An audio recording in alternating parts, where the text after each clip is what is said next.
ছেলেবেলায় প্রহ্লাদ একবার অভিমান করে বাড়ি ছেড়ে চলে গিয়েছিল। মনে হয়েছিল যেখানে খুশি চলে যায়। ঠাকুর দেবতায় তখন ওর ভক্তি ছিল খুব। মনে হয়েছিল মন্দিরে গিয়ে থাকবো আর দুবেলা খঞ্জনি বাজাবো। খঞ্জনি বাজাতে দেখেছিল রাধেশ্যামকে। তারই বয়সী একটা ছোট্ট ছেলে আশ্রমে খঞ্জনি বাজাচ্ছে। ঠিক করলেও একদিন ট্রেনে চেপে উড়াও হয়ে যাবে। একেবারে লাস্ট স্টেশনে, কেউ কোনোদিনও খুঁজে পাবে না। শেষ অবধি যাওয়াটা আর হয়নি। ট্রেনে চেপে পরের স্টেশনেই নেমে ফিরতি ট্রেনে বাড়ি ফিরে এসেছিল। সেই প্রহ্লাদের অভিমান হলো পলাশ ডাক্তারের ওপর। পলাশ ডাক্তার তাদেরই পাড়ার লোক। সকালে হেঁটে হেঁটে বাজার যায়, বিকেলে ব্যাগ হাতে ডিসপেন্সারি ছোটে। সেই পলাশ ডাক্তার কিনা তাকে ছুটি লিখল না। মিলে বসে গেলে সবাই যা করে, প্রহ্লাদও গেল ইএসআই কার্ড নিয়ে। যাওয়ার সময় বাসুদেবের সঙ্গেও দেখা হলো। বাসুদেব সাহেবকে ম্যানেজ করে নিয়েছে, ফ্রি হপ্তায় কাজ পায়। সেজন্য হিংসে হয় না প্রহ্লাদের। দুঃখ হয় পলাশ ডাক্তার তো ছুটি লিখলই না, উল্টে সবার সামনে ছোট বড় কথা বলে অপমান করলো। ওখানে কুশকুমার ছিল, শিশির চৌধুরী, মদন, সবাই ছিল। ওরা সবাই শুনল যে আমি ফাঁকিবাজ, ধূর্ত, ডিউটি থেকে বসিয়ে দেয়া লোক, পয়সা তোলার ফিকির খোঁজে। এত বড় দুম্ব লোক হলে কি হবে? অপমান হলে প্রহ্লাদের চোখে জল আসে। প্রহ্লাদ ন্যায্যভাবেই ভাবল যে কাজটার মধ্যে অসততা আছে। লোকেরা এটুকুকে অসততা মনে করে না, মনে করে বাঁচার উপায়। তাই কাজ থেকে বসিয়ে দিলে অনেকেই চাদর চাপা দিয়ে এসে বলে জ্বর হয়েছে। ওরা জানে ডাক্তার নলও ঠেকাবে না, নাড়িও দেখবে না, খসখস করে ছুটি লিখে দেবে। কিন্তু সে অভিনয় করতে পারল না। সোজাসুজি এসে বলল, ডাক্তারবাবু জ্বর হয়েছে, 1 সপ্তাহ ছুটি চাই। ডাক্তার ফটাস করে ঘাড় তুলে বলল, 1 সপ্তাহ কেন? প্রহ্লাদ তাকিয়ে রইল তাদের পাড়ার পলাশ ডাক্তারের প্রশ্নবিহল মুখের দিকে। এমন অবজ্ঞা করে তাকিয়ে থাকবে প্রহ্লাদের বিশ্বাসই হচ্ছে না। বলছি 1 সপ্তাহ কেন? ডাক্তারের থুতনিতে হাত, অন্য হাতে টেবিলে পেন ঠুকছেন। প্রহ্লাদ নিজেই জানে না কেন 1 সপ্তাহ। হয়তো ছুটির টাকা পেলে 1 সপ্তাহ সংসার চলে যাবে, পরের সপ্তাহে আবার কাজ পেলে যাবে এই আশায়। তাছাড়া ছুটির প্রয়োজন আছে কিনা সেটাও তো দেখতে হবে। প্রহ্লাদ ভেবেছিল পাড়ার ডাক্তার, যেতে আসতে দেখা হয়, তাই নিজের মতন করে কথাটা বলেছে। কিন্তু না, নিজের ভাবনাটা ঠিক হয়নি বোধ হয়।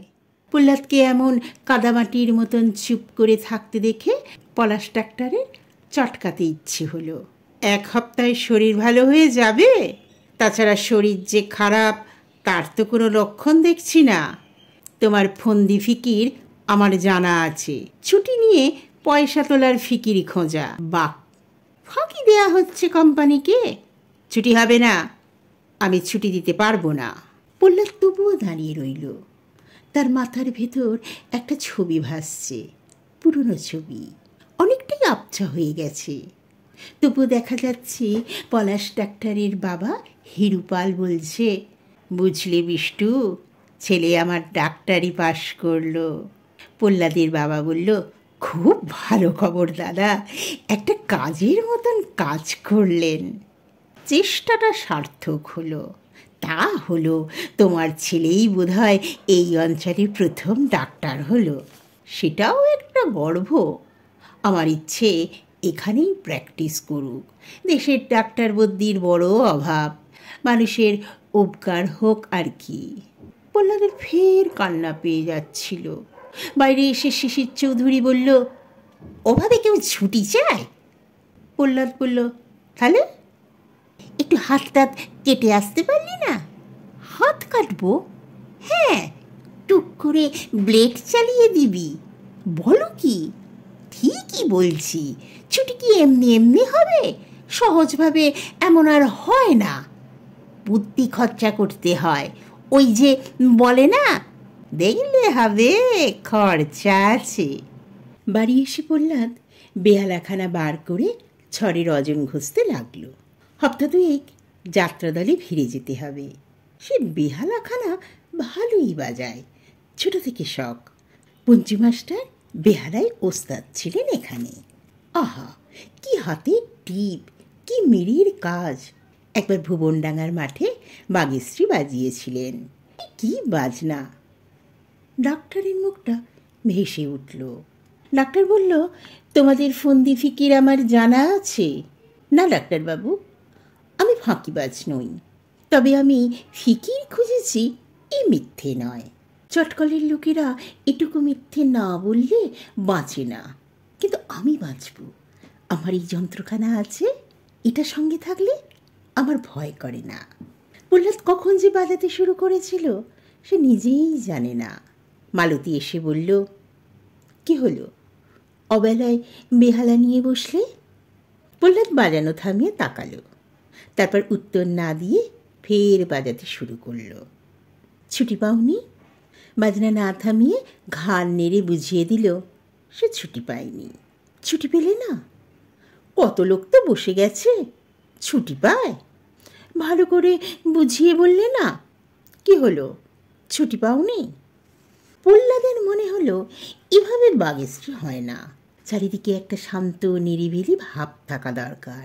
গভীর রাতের রাগ, এই রাগখানা যোগ সাহেবও বাজিয়েছিলেন আদালতের মাঠে।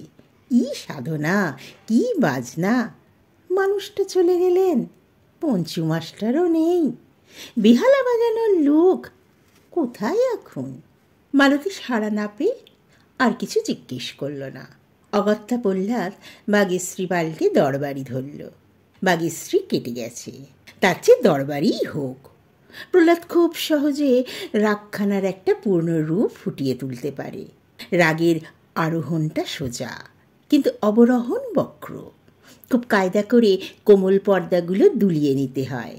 সারে, তারপর কোমল নি, আবার সারে, তারপরে কোমল ধা, এবং কোমল নি ও পা। কোমল নিতে গমক দিয়ে খাদের পা অবধি গড়িয়ে দিল প্রহ্লাদ। নিজেই মুক্ত হয়ে গেল সে। নিজে না মজলে অপরকে মজানো যায় না। ডাক্তার কি সঙ্গীত বোঝে? এমন রাগ কোনোদিন মন দিয়ে শুনত, বুকে মাখন জমে যেত, দুধের মতন সাদা হাসি বেরোতো। বলতো, প্রহ্লাদ এসেছ, ছুটি চাই বুঝি? কদিনের ছুটি নেবে? 1 সপ্তাহ ছুটি দিন ডাক্তারবাবু, শরীরটা ঠিক আছে, ঠিক আছে, লিখে দিচ্ছি। সেদিন তোমায় ছুটিটা দিইনি, তুমি কিছু মনে করো না। তোমার যখন ছুটির দরকার চলে এসো। তুমি হলে বিষ্টু কাকার ছেলে, বিষ্টু কাকা আর আমার বাবা 2 বন্ধু ছিল, তোমার কি মনে আছে? হ্যাঁ ডাক্তারবাবু, খুব মনে আছে। আমি তখন ছোট। তুমি এত সুন্দর বেহালা বাজাও জানতাম না তো। কোথায় শিখেছ? পঞ্চু মাস্টারের কাছে? হ্যাঁ, পঞ্চু মাস্টার। বেহালা খুব শক্ত বাজনা, অনেক সাধনার জিনিস। আহা, পলাশ ডাক্তার বেহালা নিয়ে কত না ভাবে। মানুষটা সত্যিই ভালো। ছুটি পেলে মধুকে নিয়ে টাকা তুলতে যাব। মধু যাবি? কোথায় বাবা?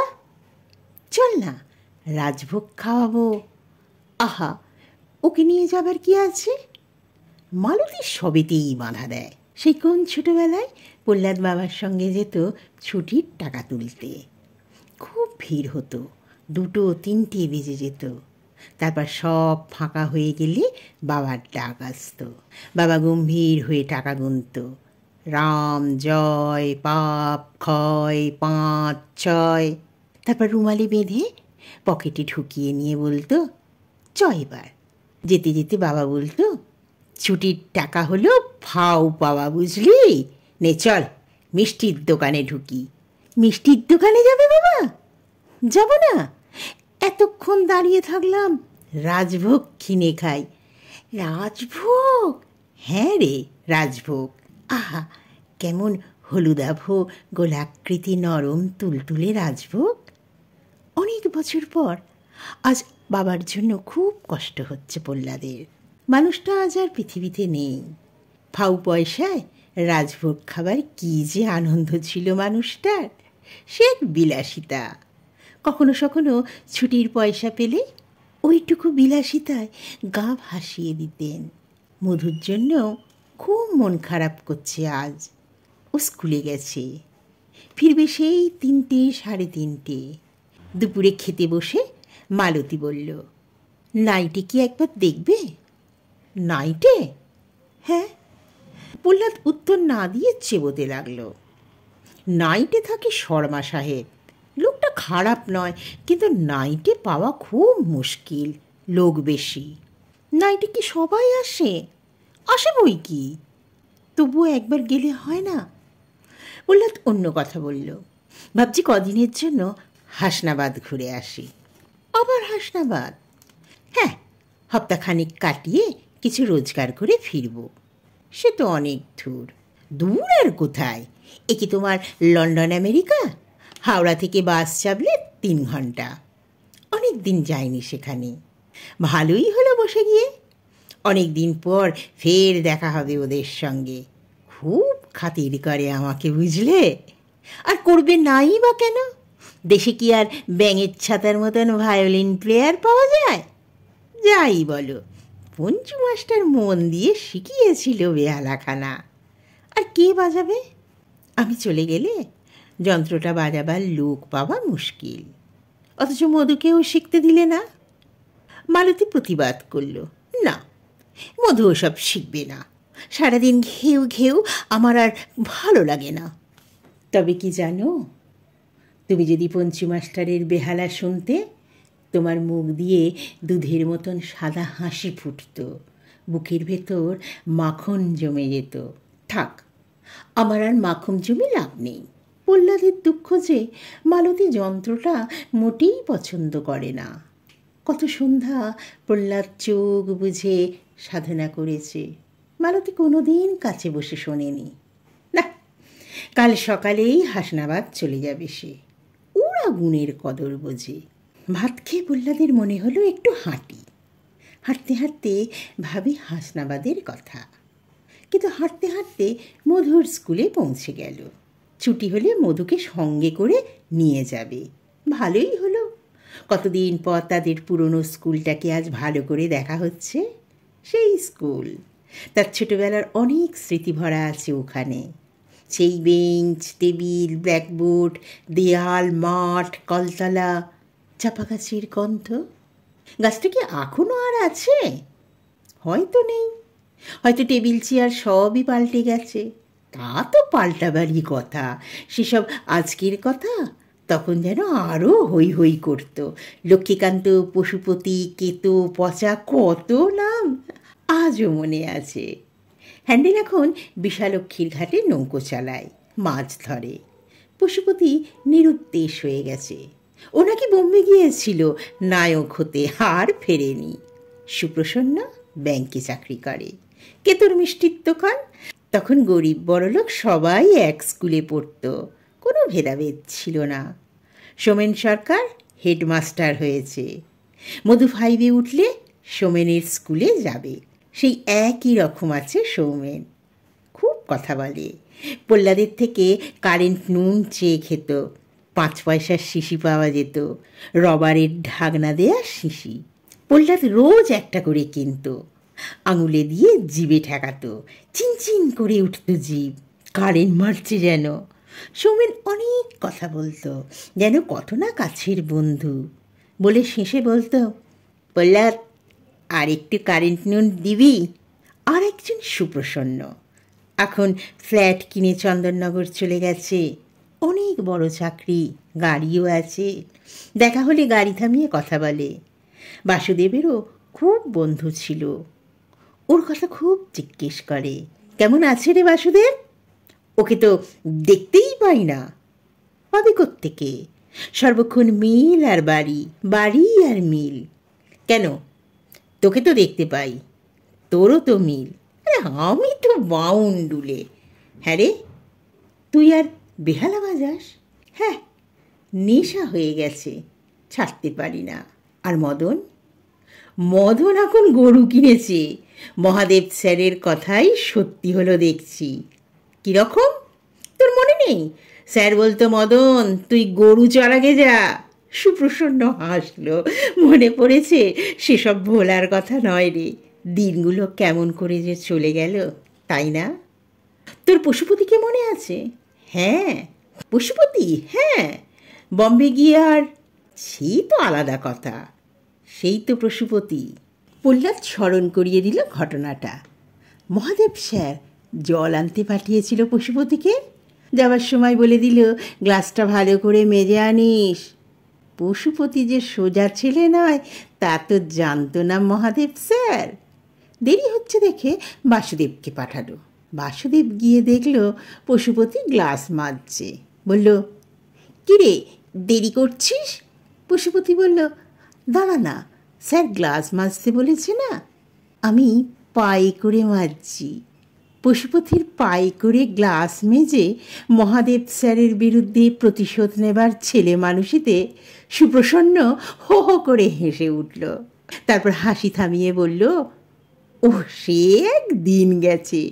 টিফিনবেলা জানলা গলে পালিয়ে আসা, ট্যাক্সির মাঠে কুল পাড়তে যাওয়া। প্রহ্লাদ যোগ করল, পরের দিন মহাদেবের কাছে গুয়েনেগ্রি হওয়া। সুপ্রসন্ন স্ব-উৎসাহে ফেটে পড়ল, ওরে বাস, গুয়েনেগ্রি! ওটা মহাদেব স্যারের পেটেন্ট শাস্তি। বাবা, তুমি এখানে?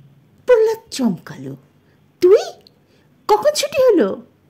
ছুটির ঘন্টা বাজলো, তুমি শুনতে পাওনি? প্রহ্লাদ উত্তর না দিয়ে তাকিয়ে রইল। আশ্চর্য, ঘন্টা বেজেছিল? তুমি কার সঙ্গে কথা বলছিলে বাবা? কই না তো, আমি তো দাঁড়িয়ে আছি, তুই আসবি। হ্যাঁ বাবা, আমি দেখলাম তুমি কথা বলছো, কেউ নেই, তবুও তুমি কথা বলছো। ও মিছিমিছি, নিজে নিজেই বকছিলাম। তুমি আমায় নিতে এসেছো বাবা? হ্যাঁ বাবা, চলো। মধু বেশ খুশি হলো, তার বাবা নিতে এসেছে। সে মাথা দুলিয়ে বাবার আগে আগে হাঁটতে লাগলো। মধু মধু দাঁড়ালো। চল, আজ আমরা পাকা রাস্তা ধরে হাঁটব। মধু পাকা রাস্তা বলে না, জিটি রোড বলে। বলল, কেন বাবা? ব্রজময়রার দোকানে একটা জিনিস খাওয়াবো। কি জিনিস বাবা? প্রহ্লাদ রহস্য রাখে না, বলল, রাজভোগ, ইয়া বড় বড়, খাবি তো? মধু রাজভোগ খাবার কথা শুনে কথা বলল না, মাথা নেড়ে সম্মতি দিল। রাজভোগ খাওয়ার আনন্দে তার মন উদ্বেলিত হচ্ছে। ওরা ব্রজময়রার দোকান থেকে রাজভোগ খেল। মধু দেখল বাবা ফেরার সময় আর একটা রাজভোগ নিল ভারী। মধু বলল, বাবা মায়ের জন্য? না। তাহলে? এটা তো দাদুর জন্য। বিষ্টু দাদুর কথা বলি তোকে, সেই দাদু। মধু অবাক হয়ে গেল, দাদু কি করে খাবে? প্রহ্লাদ বলল, দাদুর আত্মা খাবে। প্রহ্লাদ ভাবতে থাকলো। চল না, দেখবি। কোথায়? শ্যামমোড়লের ঘাটে। মধু দেখল শ্যামমোড়লের ঘাটে এসে বাবা ভাঁড়খানা গঙ্গায় ভাসিয়ে দিল। গঙ্গায় ভাসিয়ে দিলে বাবা? দাদুর আত্মা খাবে। তোর দাদু রাজভোগ খেতে খুব ভালোবাসত রে। মধু কথা বলল না, হাঁ করে তাকিয়ে থাকলো। ভাঁড়খানা কিছু দূর ভেসে গিয়ে টুক